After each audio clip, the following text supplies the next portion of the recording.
Welcome to Joy food. సింపుల్గా mutton curry చేద్దాం రండి. దానికి కావాల్సిన ఇంగ్రీడియంట్స్: ధనియాలు, చెక్క, లవంగ, యాలుక, కొబ్బరి పౌడరు, చిన్నులపాయలు, గసగసాలు. ధనియాలు, చెక్క, లవంగ, యాలుకలు, గసగసాలని ప్యాన్లో వేయించుకొని చూపించిన వాటన్నిటిని మిక్సీలో పౌడర్ చేసుకొని పక్కన ఉంచుకోవాలి.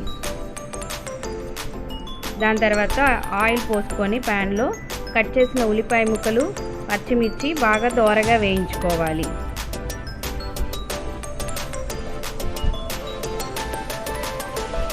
చూసారు కదా, గోల్డెన్ కలర్లో వచ్చేసింది. అల్లం చిన్నులపాయ పేస్ట్ వేయాలి. అది కూడా పచ్చివాసన పోయేంత వరకు బాగా వేయించుకొని క్లీన్ చేసి పెట్టుకున్న మటన్ని ఇప్పుడు మనం నెక్స్ట్ వేయాలి. చూసారు కదా, బాగా వేసి కలుపుకోవాలి. మసాలా అంతా వాటికి పట్టేదాకా కలపాలి. దాని తర్వాత పసుపు,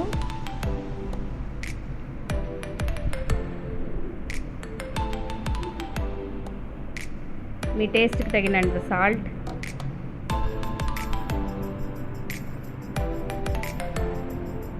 వేసుకొని కలుపుకోవాలి. నెక్స్ట్ కారం వేసుకోవాలి. మీకు సరిపడినంత కారం వేసుకోండి.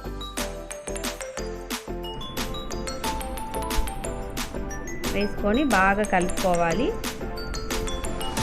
ఆయిల్లో డీప్ ఫ్రైలా చేసుకొని వాటర్ పోసుకోవాలి. ముక్కలు మునిగేంత వరకు బాగా కలుపుకొని మూత పెట్టి ముక్కలు సాఫ్ట్గా అయ్యేంత వరకు ఉడికించుకోవాలి.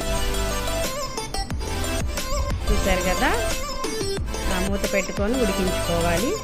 చూసారు కదండి, వాటర్ అంతా కొంచెం ఇనికిపోయి ఆయిల్ వదులుతుంది. ఇప్పుడు మనం ముందుగా రెడీ చేసి పెట్టుకున్న మసాలాని వేసి కలుపుకోవాలి. కొంచెం కొత్తిమీర యాడ్ చేసుకోవాలి. చూసారు కదండి, సింపుల్ మటన్ కర్రీ రెడీ అయిపోతుంది పర్ఫెక్ట్గా. చూసారు కదా, వాటర్ అంతా ఇనిగిపోయి అంతా ఆయిల్ బయటకు వదిలేసింది. అంతే, ఈజీ అయిన మటన్ కర్రీ రెడీ.